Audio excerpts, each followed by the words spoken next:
Assalamualaikum dan selamat sejahtera. Saya ucapkan kepada yang dihormati Dr. Muhammad Khairul Izwan bin Rifin dan rakan sekelas.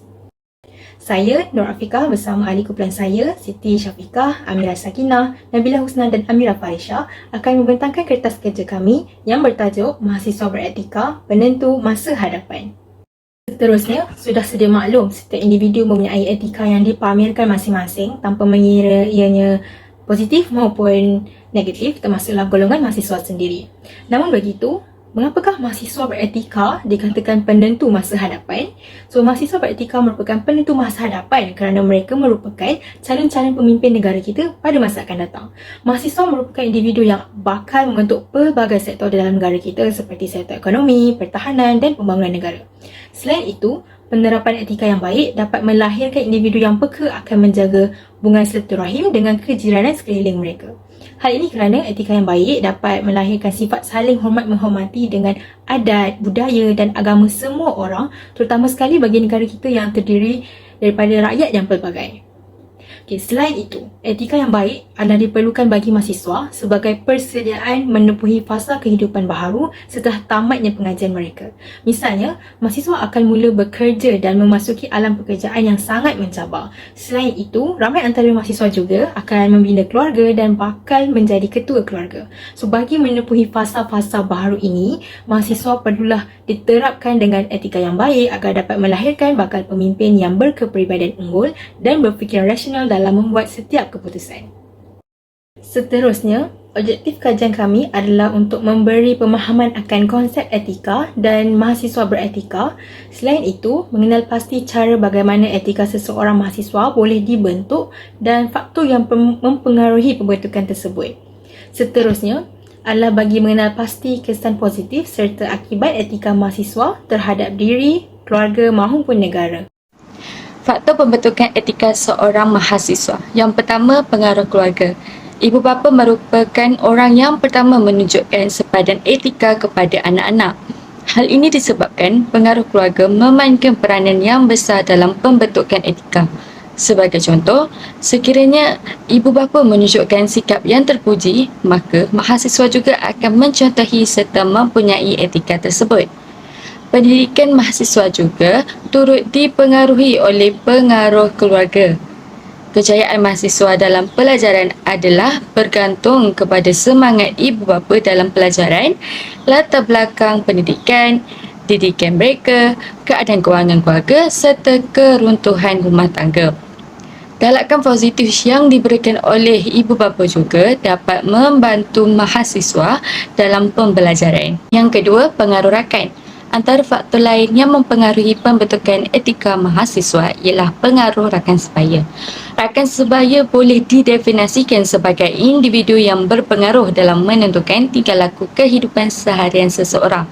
Sekiranya rakan kita memiliki standard moral yang tinggi seperti jujur, bertanggungjawab dan tekun, maka ia akan menyumbang kepada pembangunan etika yang kukuh.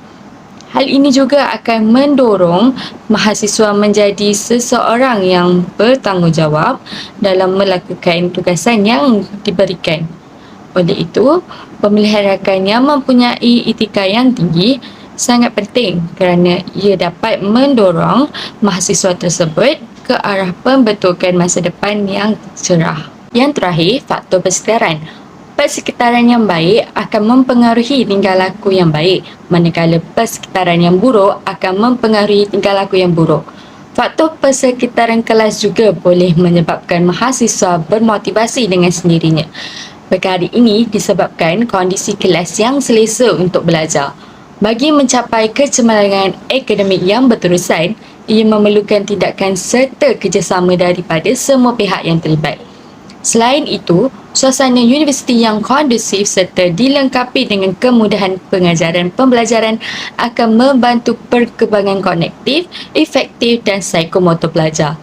Oleh itu, persekitaran yang kondusif akan memberikan aura yang positif dalam membentuk etika mahasiswa di universiti.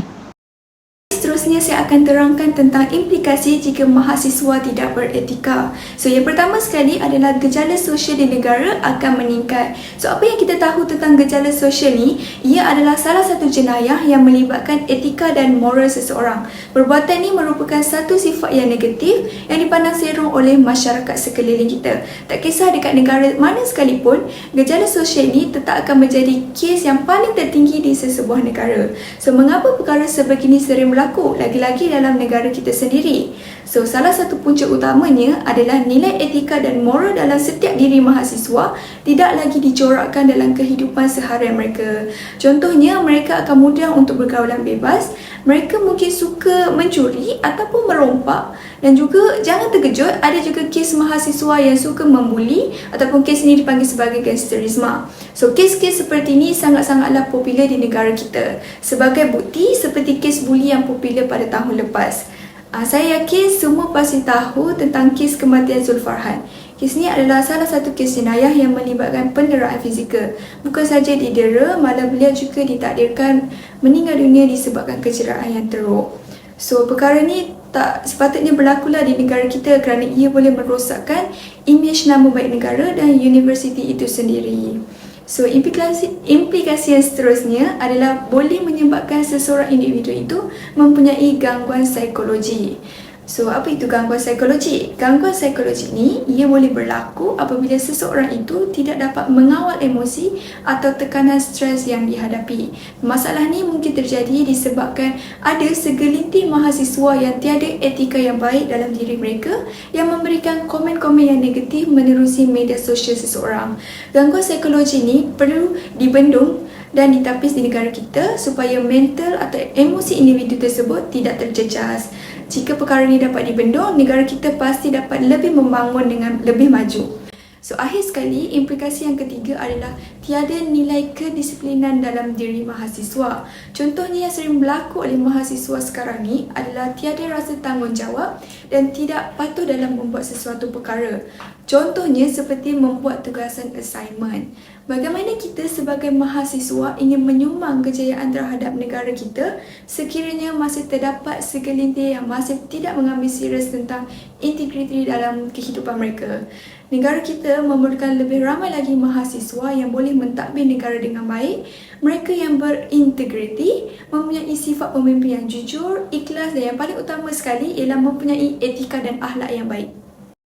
Seterusnya saya akan membentangkan tentang cara-cara untuk membentuk mahasiswa yang beretika. Jadi beberapa pihak berperanan untuk melahirkan mahasiswa yang beretika. Antaranya adalah pihak universiti. Jadi seperti kita tahu bahawa universiti adalah tempat menimba ilmu dan mahasiswa banyak meluangkan masa mereka di sana. Jadi pihak universiti perlu mendedahkan mahasiswa dengan pelbagai kemahiran. Contohnya seperti kemahiran berfikir dan kemahiran berkomunikasi. Kurikulum juga perlu dijalankan agar dapat memberi pendedahan kepada mahasiswa sekaligus dapat mengisi masa lapang mahasiswa dengan perkara-perkara yang berfaedah. Mereka juga dapat mengasah kemahiran kepimpinan serta dapat membentuk kepribadian yang baik. Jadi seterusnya adalah pensyarah. Pensyarah juga memainkan peranan dalam membentuk mahasiswa yang beretika. Pensyarah seharusnya menjadi role model kepada mahasiswa dengan menunjukkan personaliti atau akhlak yang baik supaya dapat menjadi ikutan.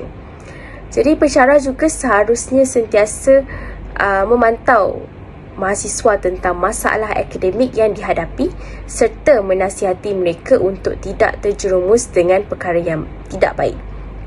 Jadi selain daripada pihak universiti dan juga pensyarah, mahasiswa itu sendiri berperanan dalam melahirkan mahasiswa yang beretika. Mahasiswa perlulah bertanggungjawab dengan bergaul dengan rakan yang baik. Hal ini kerana pengaruh rakan sebaya adalah salah satu punca kemerosotan akhlak.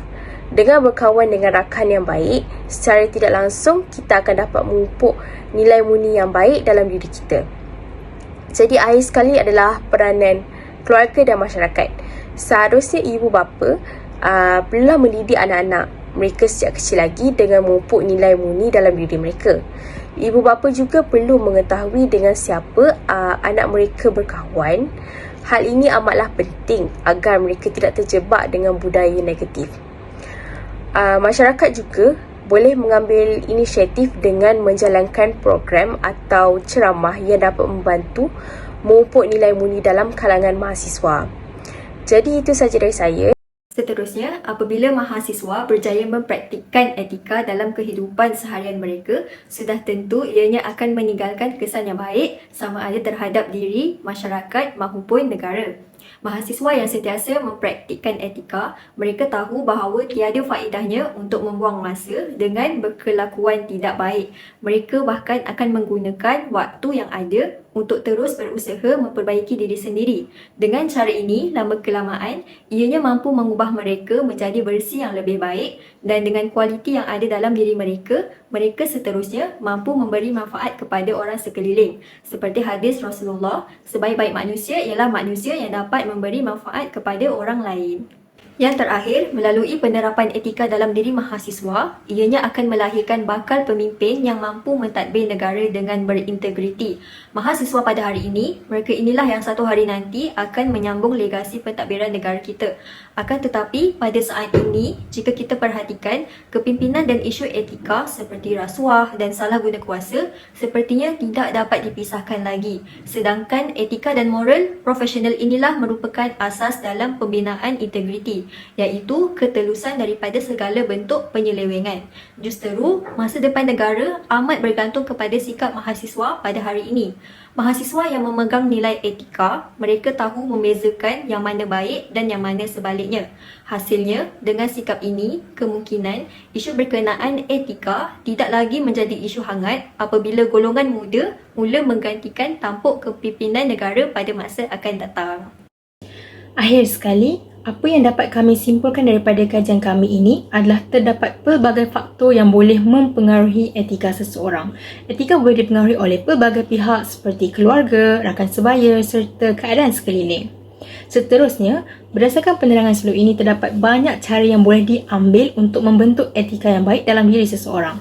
Dalam membentuk etika mahasiswa, mahasiswa hendaklah mempunyai inisiatif sendiri bagi memperbaiki diri serta dibantu oleh pihak-pihak yang lain seperti melalui program-program universiti dan dorongan ibu bapa. Seterusnya, etika seseorang mahasiswa sudah semestinya memberi pelbagai kesan sama ada positif maupun negatif. Kesan daripada etika mahasiswa ini mampu memberi kesan kepada pelbagai pihak seperti diri mahasiswa sendiri, keluarga dan negara. So, oleh itu, berdasarkan idea yang telah dibentangkan pada hari ini, banyak iktibar yang boleh diperolehi. Selain itu, dapat memberi idea bagaimana kita dapat membentuk mahasiswa yang beretika demi kebaikan diri dan negara pada masa akan datang. Sekian, terima kasih.